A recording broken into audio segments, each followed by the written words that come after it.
साथियों नमस्कार, गौरव ज्ञान धारा में आपका स्वागत है।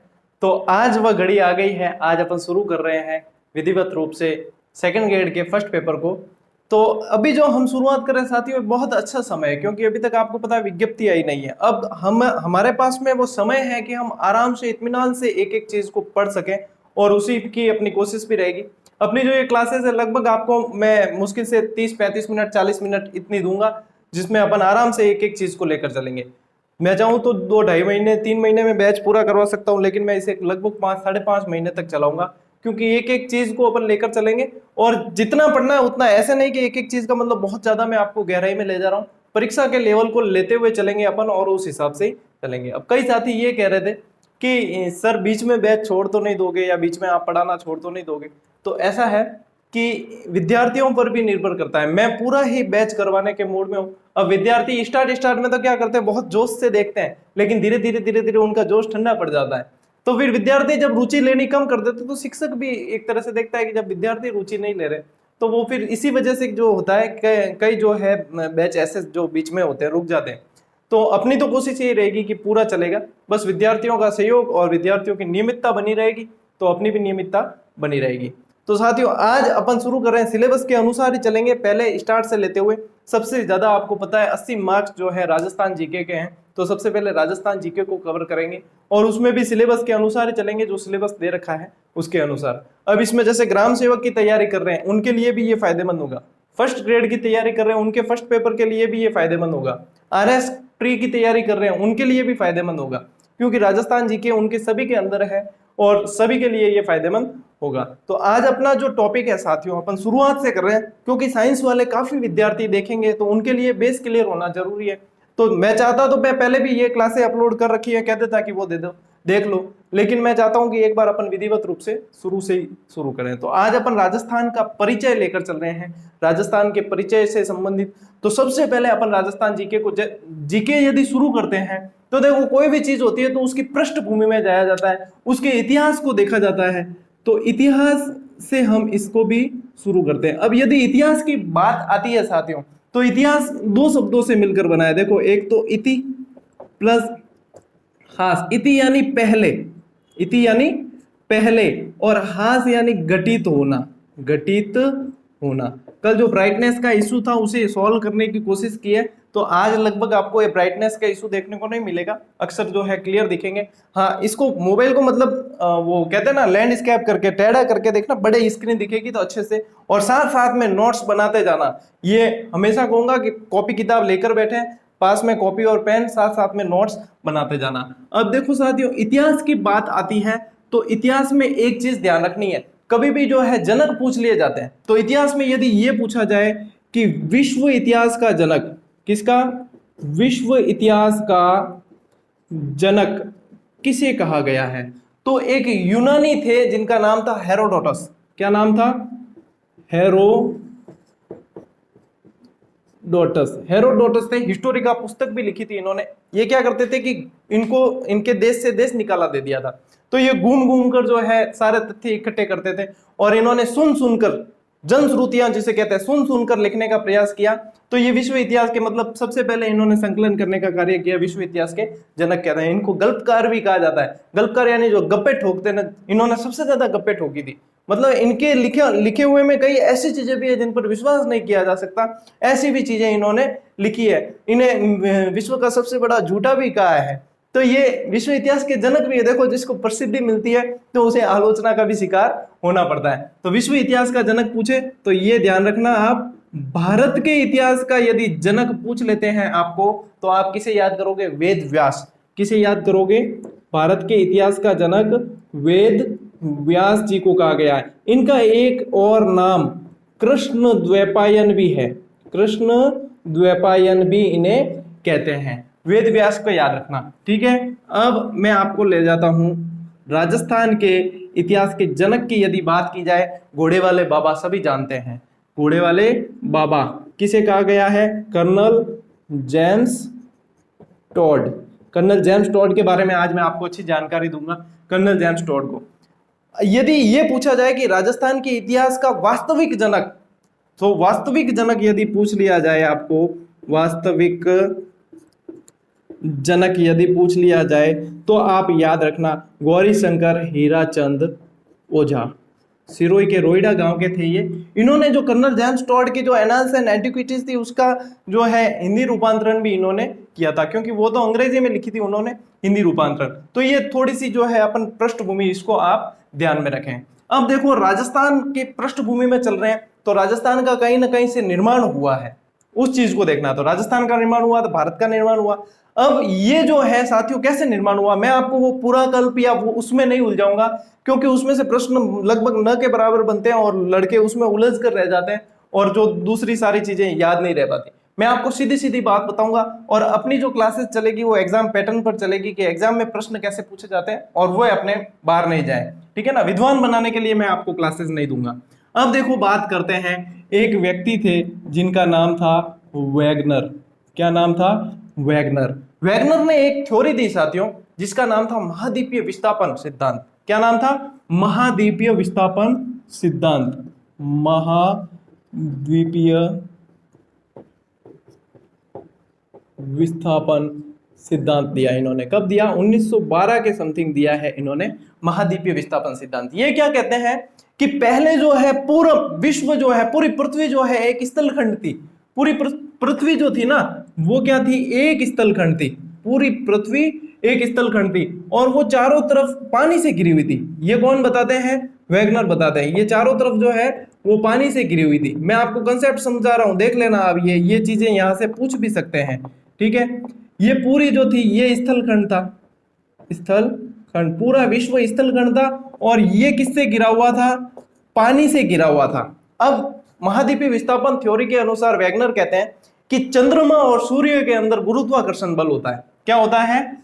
गुरुत्वाकर्षण शक्तियां होती है। किसमें? सूर्य और चंद्रमा में। चंद्रमा और सूर्य की गुरुत्वाकर्षण शक्तियों के कारण जो है ये स्थलखंड था वो दो भागों में टूट गया। कौन सा? ये स्थलखंड दो भागों में टूट गया। मैं यहां पे बता देता हूं अब आपको। ये स्थलखंड जो है वह दो भागों में टूट गया। अब क्योंकि चारों तरफ पानी था तो पानी बीच में भी आ गया। जब ये टूट गया तो चारों तरफ था पानी, तो ये पानी जो है वो बीच में भी बढ़ गया। अब ये दो भागों में बट गया, उत्तरी भाग और दक्षिणी भाग अलग अलग। उत्तरी भाग को लॉरेंसिया भी कहा गया और इसे अंगारा लैंड भी कहा गया, अंगारा लैंड, और इसे कहा गया गोंडवाना लैंड, ठीक है। ये लॉरेंसिया भी कहलाता है, ध्यान रखना, लॉरेंसिया। तो ये दो भागों में अब क्या होगा? ये बट गया दो भागों के अंदर। अब जो उत्तरी भाग था, इस उत्तरी भाग से जो महाद्वीप बने। अब एक बात यहां पे ध्यान रखना, ये पेंजिया था। ये कौन सा था? ये जो स्थलखंड है ना इसे पेंजिया कहा गया। क्या कहा गया? पेंजिया। और इसे कहा गया पेंथालास। ये शब्द आपको याद रखने पड़ेंगे, ठीक है। अब पेंजिया से महाद्वीपों का निर्माण हुआ। ये जो पेंजिया था इससे किसका निर्माण हुआ? महाद्वीपों का निर्माण हुआ। महाद्वीपों का इससे निर्माण हुआ। और पेंथालास जो था इससे महासागरों का निर्माण हुआ। महासागरों का। कैसे याद रखें? अपनी जो क्लास होती है वो ज्यादातर याद करवाने के लिए होती है। कैसे याद रखें कि पेंजिया से ही महासागर, पेंजिया से ही महाद्वीप हुए और पेंथालास से ही महासागर हुए।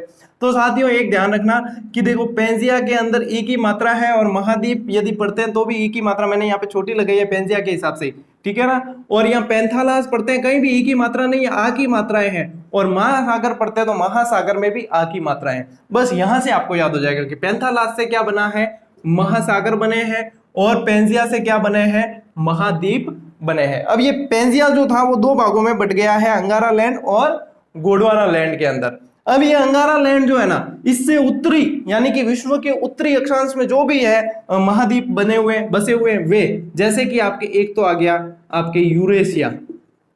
क्या आ गया? यूरेशिया। यूरेशिया में क्या आ जाएगा? एक तो आ जाएगा आपके यूरोप प्लस एशिया, ये दोनों मिलकर हो गए यूरेशिया। एक इससे बन जाएगा आपके उत्तरी अमेरिका। उत्तरी अमेरिका ये भी उत्तर में ही है।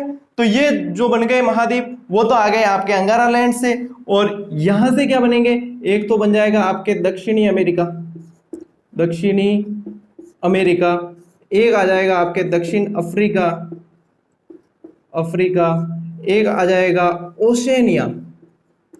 ओशेनिया, ओशेनिया जो है साथियों वह ऑस्ट्रेलिया और ऑस्ट्रेलिया के आसपास बसे हुए जो द्वीप है, जैसे न्यूजीलैंड है वगैरह जो भी है आसपास ऑस्ट्रेलिया के बसे हुए द्वीप, वो सारे के सारे ओशेनिया में आ जाएंगे। जब अपन विश्व और महाद्वीप विश्व के अंदर पढ़ेंगे, इसी आपके सेकंड ग्रेड के पार्ट में ही है, उसमें ये चीजें अपन अच्छे से पढ़ेंगे। कुल मिलाकर आपको ये ध्यान रखना है कि इनसे ये चीजों का इनका निर्माण हुआ। अब इनका राजस्थान में क्या रोल है कि सर आप ये सब थ्योरी पढ़ा तो रहे हो, क्योंकि अपने शुरुआत की है तो शुरुआत के अंदर एक कंसेप्ट जो है वो क्लियर होना चाहिए।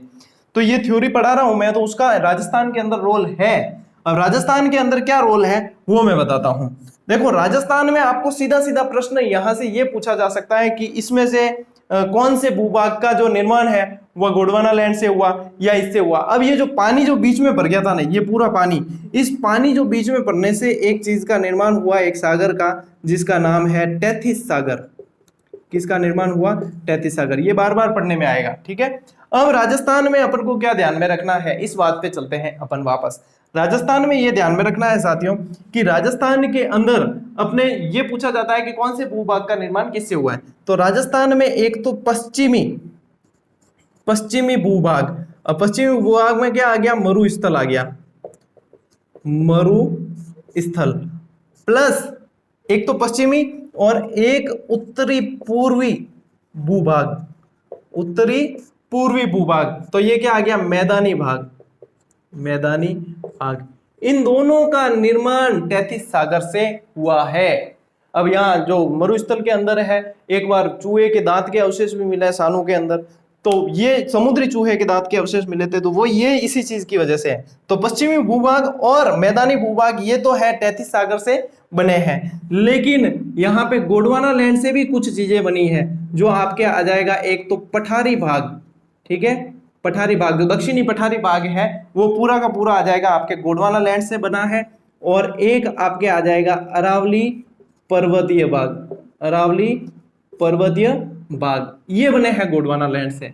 अब यदि प्रश्न ये बनता है कि राजस्थान में अंगारा लैंड से निर्मित क्या कौन सा भूभाग अंगारा लैंड से निर्मित हुआ है, तो देखो न सिर्फ राजस्थान बल्कि भारत के अंदर भी अंगारा लैंड से किसी भी भूभाग का निर्माण नहीं हुआ है। तो अंगारा लैंड से किसी भूभाग का निर्माण नहीं हुआ है, इस बात को आपको ध्यान में रखना है। मेरे ख्याल से ये थ्योरी पूरी आपके अब क्लियर हो चुकी होगी कि किससे। अब यहां से जो प्रश्न बनता है साथियों, या तो एक तो जनक ध्यान में रख लेना, ये बाकी सारी चीजें अपने समझने के लिए है, और प्रश्न जो बनेगा वो यहां से बनता है। हर क्लास में मैं आपको मोस्ट इंपॉर्टेंट चीज और प्रश्न कहां से बनते हैं वे चीज बता दूंगा, तो उस पर विशेष आपको याद रखना है, ध्यान देना है। तो ठीक है, ये चीजें यहाँ पे बन रही है। अब और कोई लाइटिंग का इशू है या आज पहली क्लास से बता देना, कुछ और होगा तो सॉल्यूशन करेंगे, वैसे इससे ज्यादा कुछ होना नहीं है, क्योंकि बड़े बोर्ड में जो है लाइटिंग सेटअप और व्हाइट बोर्ड के अंदर लाइटिंग सेटअप बहुत टेढ़ी खीर होती है, क्योंकि चारों तरफ कहीं भी लाइट लगा तो रिफ्लेक्शन पड़ता है, तो बहुत मुश्किल से ये अब चारों तरफ की लाइट का रिफ्लेक्शन मैंने कैसे रोक रखा है ये मैं ही जानता हूँ। तो इस चीज को अब क्या है देख लेना और टेढ़ा करके देखना, बोर्ड को अक्सर सही दिखेंगे। अब मैं आपको स्क्रीनशॉट लेने का समय दे रहा हूं, तो स्क्रीनशॉट ले लो, इसके बाद अपन आगे चलते हैं। तो स्क्रीनशॉट आप ले चुके हो, अब चलते हैं आगे। अब अपनी क्लासेस जो है आज देख लेना, वैसे आपको सबको पता चल जाएगा और पहले देख चुके हो आप रीड के समय, लेकिन कई जने जो है शेयर नहीं की थी उस समय क्लासेस, और कहते भी थे सीना ठोक के सर हम शेयर नहीं करेंगे क्योंकि ऐसे क्लासेस कोई नहीं दे रहा है। तो अभी भी देखो क्लासेस ऐसी कोई नहीं दे रहा है, लेकिन शेयर आपको करना पड़ेगा, नहीं तो राम जी राजी है, देख ले जो राम जी ऊपर देख रही है, ठीक है। क्लासेस शेयर करनी जरूरी है। एक चीज वही तो कहूँ मैं, कोई धन माया आपको मांग नहीं रही हूँ, एक चीज वो कहूँ कि जितने स्टूडेंट देखो फायदा उठा सके नहीं भी तो बढ़िया है। और ये कहीं ना कहीं अब देखो हेल्दी कंपटीशन है, अब जो देखो कंपटीशन कितने 17 लाख लोगों के बीच में हुआ, किसी का पेपर अच्छा हुआ, किसी के आते हुए सवाल बिगड़ गए, किसी के क्या हुआ, किसी के क्या हुआ, है ना। तो हेल्दी कंपटीशन है, तो इसमें मतलब आप शेयर नहीं भी करोगे तो कहीं और से उड़ती उड़ती क्लास उसको मिल जाएगी, तो भी वो आ जाएगा, फिर क्या करोगे। तो इसलिए बढ़िया है कि आप खुद ही मतलब क्लास अपने जितने दोस्तों तक पहुंचा सको, क्योंकि अपना विधिवत बैच चलेगा और जितने विद्यार्थी देखते हैं तो हमारा इसी से तो हौसला बढ़ता है, किसी से बढ़ता है कि हाँ विद्यार्थी देख रहे हैं, ठीक है। अब साथियों बात करते हैं, अपन राजस्थान के परिचय पे चल रहे थे, इसके आगे की मैं थ्योरी आपको समझा चुका हूं। अब बात करते हैं राजस्थान का नामकरण कैसे हुआ। तो राजस्थान से पहले थोड़ी सी अपन भारत को देख लेते हैं, थोड़ी सी भारत की पृष्ठभूमि देख लेते हैं। भारत के भी देखो साथियों बहुत सारे नाम हैं, भारत के बहुत सारे नाम कैसे, इसे आर्यव्रत कहा गया है, क्या कहा गया है, आर्यव्रत कहते हैं। और सोने की चिड़िया, सभी को ध्यान है ये तो, सोने की चिड़िया। और इंडिया, अब इंडिया दैट इज भारत लिख देता हूं मैं यहां, दैट इज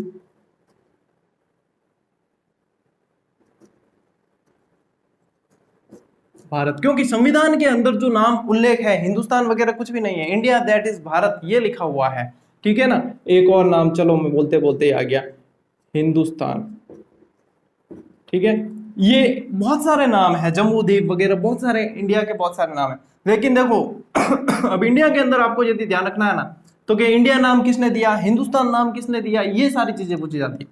तो इंडिया जो नाम है साथियों वो यूनानियों ने दिया है, यूनानियों ने दिया है, ठीक है। हिंदुस्तान नाम ईरानियों ने दिया है, ईरानियों ने दिया है। अब कैसे याद रखें कि ये इसमें तो कंफ्यूज होता है कि इंडिया यूनानियन दिया है कि हिंदुस्तान यूनानियन दिया है, कैसे याद रखें। मैंने जैसे याद रखा है वही तरीका मैं आपको बता देता हूं कि इंडिया जो है, देखो अपन हिंदी में भी यदि इंडिया लिखेंगे, इंडिया ऐसे लिखते हैं, तो इंडिया जहां पे खत्म होता है वहीं से इसको नाम देने वाला शुरू होता है, यानी यह पे खत्म होता है और यहीं से शुरू होता है। बस एक कंफ्यूजन निकल जाएगा, तो हिंदुस्तान ईरानियों ने दिया है, ये आपको आराम से याद हो जाएगा, कोई समस्या नहीं होगी। तो इंडिया दिया है यूनानियों ने, यहां से जहां पे खत्म हो रहा है वहीं से इसको शुरू करना है, और हिंदुस्तान दिया है ईरानियों ने, ठीक है। बाकी आर्यव्रत जो है ये आर्यों द्वारा दिया गया, आर्य राजा भरत थे उनके नाम पर ये आर्यव्रत नाम पड़ा है। तो ये सारी चीजें हैं। अब आर्यव्रत यहाँ पे पड़ा है क्योंकि ब्रह्मवर्त अपन वहां पढ़ने वाले हैं, और आर्यव्रत जो मिलता है वो ऋग्वेद में मिलता है, इसका उल्लेख ऐसा बताते हैं कि ऋग्वेद में मिलता है, लेकिन ये आर्यों द्वारा दिया गया बताते हैं। अब देखो इसमें इंडिया जो है, वर्तमान में इंडिया की स्थिति यदि देखी जाए तो वर्तमान में इंडिया में 28 राज्य है और 8 केंद्र शासित प्रदेश है। अब कई लोग जो पुराने अपडेटेड है उनको ये लग रहा होगा कि इतने पुराने भी नहीं, जिनको ये लग रहा हो कि 29 राज्य है और अपने 7 केंद्र शासित है, वो तो बहुत पुरानी बात होगी, ठीक है। फिर 29 राज्य के बाद में 28 राज्य और 9 केंद्र शासित हो गए थे। बीच में क्या हुए थे, 28 राज्य और 9 केंद्र शासित हो गए थे। अब इस चीज को मैं थोड़ा सा आपको समझाने की कोशिश करता हूं, यहाँ पे कई लोग कंफ्यूज होते हैं।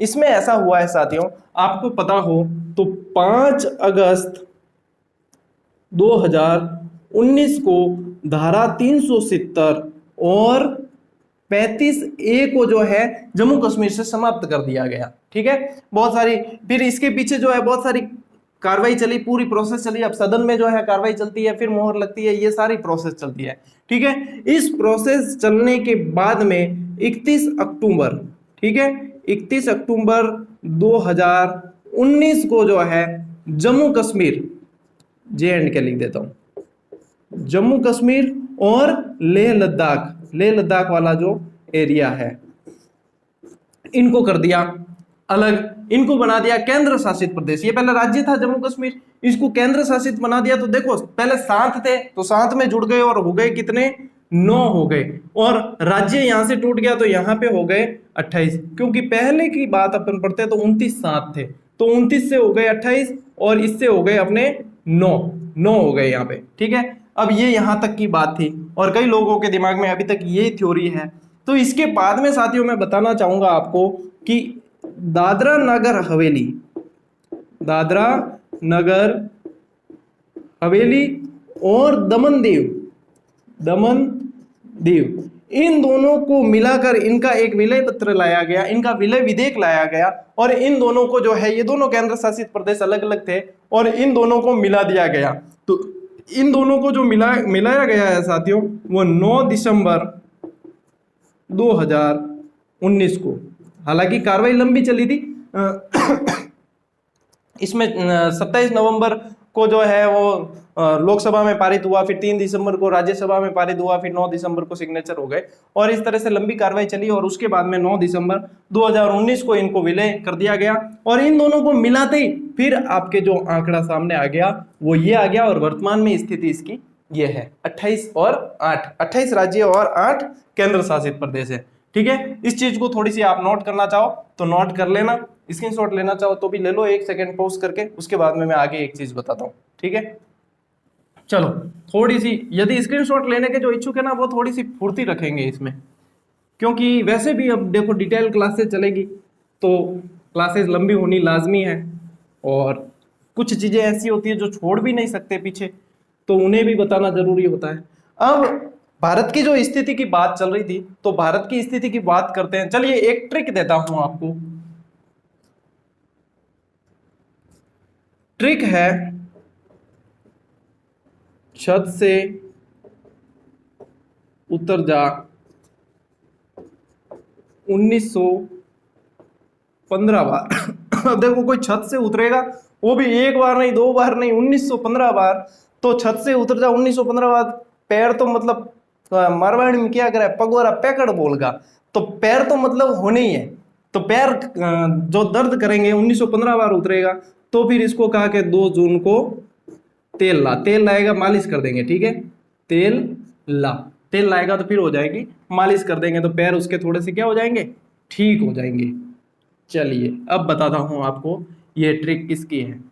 ये ट्रिक है भारत के नए राज्यों के गठन की, भारत के नए राज्यों की गठन की ट्रिक है।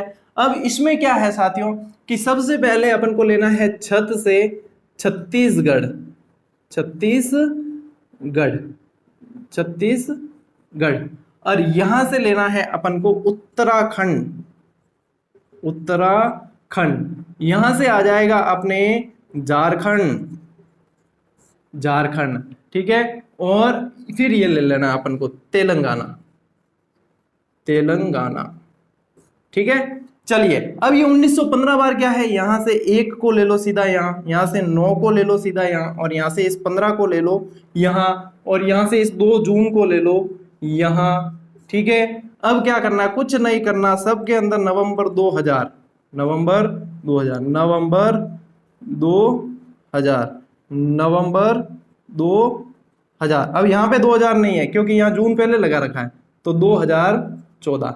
ये जो है साथियों नए राज्यों का जो गठन हुआ था वह है, और उनके बाद में अपने ये आ गया। अब ये जो है छत्तीसगढ़ किससे अलग होकर बना, एमपी से, ठीक है। झारखंड किससे अलग होकर बना, बिहार से, ठीक है। उत्तराखंड, तो उत्तराखंड किससे अलग होकर बना, यूपी से। झारखंड किससे अलग होकर बना, बिहार से। और तेलंगाना किससे अलग होकर बना, आंध्र प्रदेश से। फिर सीमांध्र बच गया पीछे, सीमांध्र उसका नाम हो गया। और ये तो ये यहां पर अब देखना, यहां पे 1 नवंबर 2000 तक भारत का सबसे बड़ा राज्य कौन सा था, मध्य प्रदेश था। जैसे ही तेलंगाना, जैसे ही छत्तीसगढ़ टूटकर अलग हुआ, उसके बाद से जो है राजस्थान भारत का सबसे बड़ा, क्षेत्रफल की दृष्टि से सबसे बड़ा राज्य हो गया। तो इस चीज को भी आपको यहाँ पे ध्यान में रखना है। तो ये छत्तीसगढ़, आप अब ये जो है दिनांक आपको याद में रखनी है। अब इसमें तेलंगाना जो है ना साथियों, उसकी एक समिति भी याद रख लेना, BN कृष्णा समिति। कई बार ये समितियां पूछ ली जाती है, तो BN कृष्णा समिति जो है उसके सिफारिश पर ये तेलंगाना को अलग किया गया। तो इस ट्रिक को याद रखें, इसके बाद में कहीं भी कंफ्यूजन होने की गुंजाइश ही नहीं बचेगी। छत से उतर जाओ 1915 बार, 2 जून को तेल ला, फिर 1, 9, 15 लिख देना, नवंबर 2000 और 2 जून 2014। तो ये इस तरीके से ये बनी है। अब ये होगी भारत की बात हो गई। अब चलते हैं अपन राजस्थान की तरफ। तो राजस्थान के अंदर क्या करना है साथियों, अब नामकरण की बात चल रही थी, इसकी स्क्रीनशॉट लेना चाहते हो तो ले लो एक बार, फिर मैं राजस्थान की तरफ आपको ले जाता हूँ। इनको लिख जरूर देना, सिर्फ ऐसा नहीं कि आप स्क्रीनशॉट लेकर रख दो तो कोई मतलब नहीं निकल जाएगा, क्योंकि ये मोबाइल में स्क्रीनशॉट ली हुई इतनी पढ़ नहीं पाओगे, जितना आप इनको लिख लोगे ना तो उसके बाद में आपके पढ़ना आसान हो जाएगा। अब अपन चलते हैं राजस्थान की तरफ और राजस्थान के नामकरण को देखते हैं। गर्मी भी बहुत है, पसीने पसीने हो गए देखो। चलिए, तपस्या है भाई एक तरह की, आपकी तो है परीक्षा आप दे रहे हो, तपस्या गुरुजी की भी हो रही है साथ। राजस्थान के नामकरण की बात करते हैं साथियों। राजस्थान के बहुत सारे नाम हैं जिन्हें ब्रह्मव्रत भी कहा गया है राजस्थान के इसको, ठीक है। कहीं पे इसका नाम मरुकांतर भी आता है, क्या आता है, मरुकांतर। कहीं पे आएगा राजस्थान, रजवाड़ा, है ना, और रायथान, रायथान ये भी आता है, ठीक है। कहीं मिलेगा आपको राजस्थानादित्य।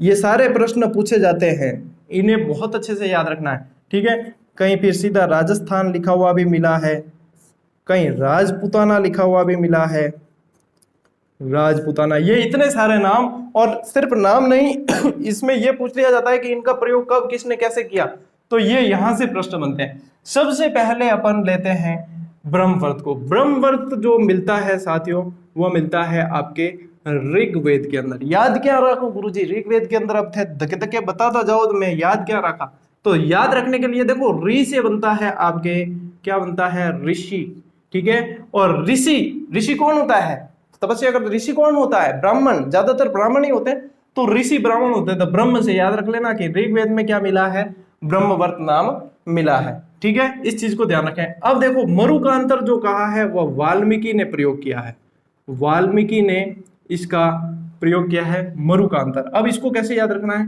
वाल्मीकि के अंदर ही म दे रखा है और म से अपन निकाल देते हैं मरुकांतर, ठीक है। तो वाल्मीकि मरुकांतर दे रखा है, ये सीधे सीधे आपको याद रखने हैं। अब ये जो है ये कर्नल जेम्स टॉड ने लिया है। अब इनको एक एक को लेता, सबसे पहले अपन ले लेते हैं राजपूताना नाम को लेते हैं। राजपूताना नाम का यदि उल्लेख पूछा जाए साथियों, तो एक व्यक्ति था जिसका नाम था जॉर्ज थॉमस।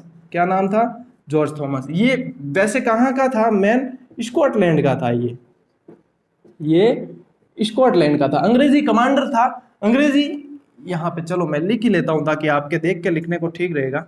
अंग्रेजी कमांडर था, किसके यहाँ अंग्रेजी कमांडर था, मराठा शासक था दौलत राव सिंधिया, दौलत राव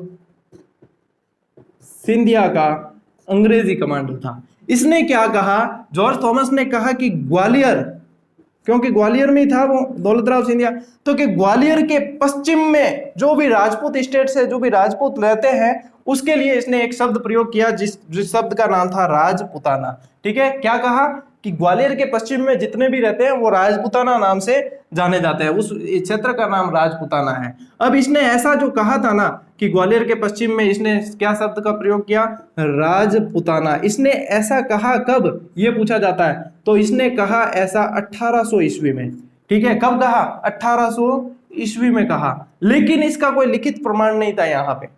फिर इसका एक दोस्त था जिसका नाम था विलियम फ्रैंकलिन। क्या नाम था, विलियम फ्रैंकलिन। फ्रैंकलिन, फ्रेंड था, ठीक है, विलियम फ्रैंकलिन था। इसने एक पुस्तक लिखी, विलियम फ्रैंकलिन ने कब लिखी, 1805 के अंदर एक पुस्तक लिखी, जॉर्ज थॉमस के ऊपर ही पुस्तक लिखी, क्यों, दोस्त था इसका, तो जॉर्ज थॉमस पे पुस्तक लिखी जिसका नाम था military memories, military memories of mister George Thomas. ये पुस्तक लिखी, और इस पुस्तक में ये कहता है, फ्रैंकलिन कहता है कि जॉर्ज थॉमस ऐसा पहला व्यक्ति था जिसने राजपूताना शब्द के लिए, राजपूताना शब्द प्रयोग में लिया, किसके लिए, राजस्थान के लिए। तो अब यहां पे आपको एक चीज ध्यान रखनी है, कहा सबसे पहले प्रयोग राजपूताना का किसने किया, 1800 में जॉर्ज थॉमस ने। लेकिन लिखित प्रमाण यदि पूछा जाए तो विलियम फ्रैंकलिन की पुस्तक military memories of mister George Thomas के अंदर 1805 में मिलता है कि इसने इस शब्द का प्रयोग किया है, ठीक है। यहां से ये चीजें क्लियर हो, क्यों, इसका दोस्त था तो इसके दोस्त पे पुस्तक लिख ली इसने, और इस पुस्तक के अंदर ये मिलता है। अब ये जो पुस्तक थी ना साथियों, इसका प्रकाशन जो है लॉर्ड वेलेस्ली ने करवाया है, लॉर्ड वेलेस्ली ने इसका प्रकाशन, लॉर्ड वेलेस्ली ने करवाया। लिखी इसने है, लिखी किस पे है, जॉर्ज थॉमस पे लिखी है। इस चीज को थोड़ा सा आप नजर में रखना। तो ये जॉर्ज थॉमस की स्टोरी यहाँ पे थी। ये भी लंदन का था, क्यों, दोस्त थे, स्कॉटलैंड और वहां पास ही थे, तो ये भी लंदन का था। तो ये, अब ये जो जॉर्ज थॉमस था ना, एक चीज और बता दूं, जॉर्ज थॉमस की सबसे पहले एंट्री जो हुई, या सबसे पहले ये जो आया राजस्थान में कहीं, तो शेखावाटी क्षेत्र में आया था। 1758 की बात है लगभग, शेखावाटी क्षेत्र के अंदर आया था, और इसकी मृत्यु बीकानेर में हुई है। किसकी, जॉर्ज थॉमस की मृत्यु कहाँ हुई, बीकानेर में हुई। चलो इतना काफी है यहाँ पे। अब अपन ले लेते हैं, इस शब्द को लेते हैं, राजस्थानादित्य को लेते हैं। चलो यहाँ पे लिख देता हूं मैं, राजस्थानादित्य जो है साथियों, सीधा पूछा जाए तो बसंतगढ़ अभिलेख के अंदर इसका उल्लेख मिलता है। बसंतगढ़ शिलालेख लिख लेता हूं मैं, बसंतगढ़ शिलालेख के अंदर इसका उल्लेख मिलता है। अब ये बसंतगढ़ शिलालेख है कहाँ, तो बसंतगढ़ शिलालेख है खीमल माता मंदिर, खीमल माता मंदिर सिरोही के अंदर,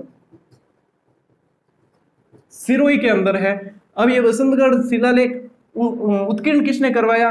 तो यहाँ का एक शासक था जिसका नाम था वर्मलात। क्या नाम था? वर्मलात। ये दास प्रथा पर लिखा हुआ शिलालेख है। किस पर?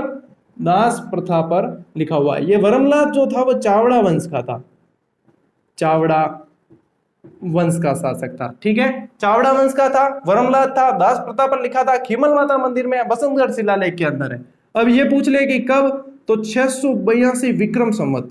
ठीक है, विक्रम संवत। तो ईस्वी क्या हो जाएगी? लगभग 625 ईस्वी के अंदर ये मिलता है। कौन सा उल्लेख? राजस्थानादित्य का, इसका उल्लेख होता है। राजस्थानादित्य यहां लिख लेता हूं ताकि आपके स्क्रीनशॉट लोगे तो गड़बड़ नहीं होगी। राजस्थानादित्य शब्द का उल्लेख जो है उसकी जानकारी आपके ये आ गई। खीमल माता, वर्मलात, चावड़ा वंश, ये चीज ध्यान में रख लेना। ठीक है, अब ये जो है यहाँ स्क्रीनशॉट ले लो एक बार ताकि बोर्ड खाली कर देता हूँ, फिर अपन चलते हैं इस पर जो कर्नल जेम्स टॉड है, और फिर राजस्थान पर चलते हैं। एक बार स्क्रीनशॉट ले लो आप।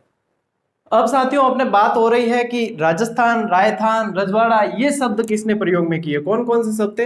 राजस्थान, ठीक है, रायथान और रजवाड़ा, ये शब्द जो थे वो कर्नल जेम्स टॉड ने प्रयोग किए। कर्नल जेम्स टॉड ने। और जेम्स टॉड जो थे वो स्कॉटलैंड के निवासी थे। कहाँ के?